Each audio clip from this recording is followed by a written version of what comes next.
Fireworks at City Hall Monday night as Mayor Nenshi took issue with what he called misinformation from Ward 11 councillor Jeromy Farkas.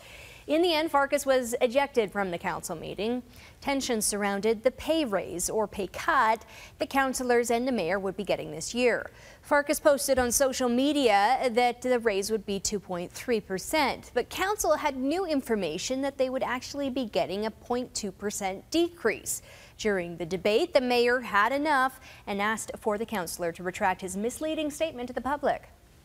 Frankly, to rely on the old information when you know, as it says in the Code of Conduct, as any reasonable Calgarian would, that there is newer information is dishonest and irresponsible. So I'll ask for that retraction right now without the F and with an apology.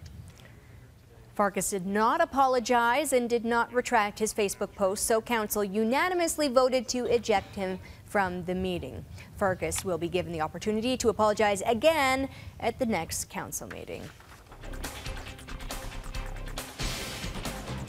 Danielle Smith from 770 CHQR joins us this morning to continue this conversation. What do you think? This is quite the scrap at City Hall. Are we going to see an apology from Farkas? No, and I don't think he should apologize either. I mean, we won't really know what the actual number is until we get to the end of December with a month delay while the stats are compiled to find out what the increase or decrease is going to be next year, because they use a measure of year-over-year change in average weekly earnings. And if you look at the email that he posted, it's posted from the person who does the calculation. And they said, we have the numbers to date up to the end of October, which show that council would be on track for a 2.34% increase. So I suppose it's possible that there has been such a dramatic decline in November and December that it has reversed that to be now a decrease. But I can understand why he's a little bit skeptical. It almost sounds like he got information that was damaging to council, so they cobbled together an alternative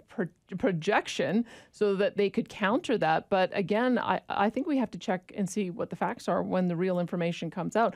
Remember what Farkas was attempting to do. I mean, at a bare minimum, he wanted to see a pay freeze. What he actually wants is a 5% reduction. And so for him to, there would have been nothing wrong with council voting to say, yes, we will either take the lesser of 0 or the decrease related to average weekly earnings, should there be one, as opposed to turning this into such a gong show. I think that Jeromy Farkas is just trying to do his job of putting pressure on council to take the lead, because you're not going to have any credibility with your union groups in negotiation if you're not prepared to tighten your belt yourself. So I understand what it is he's trying to do.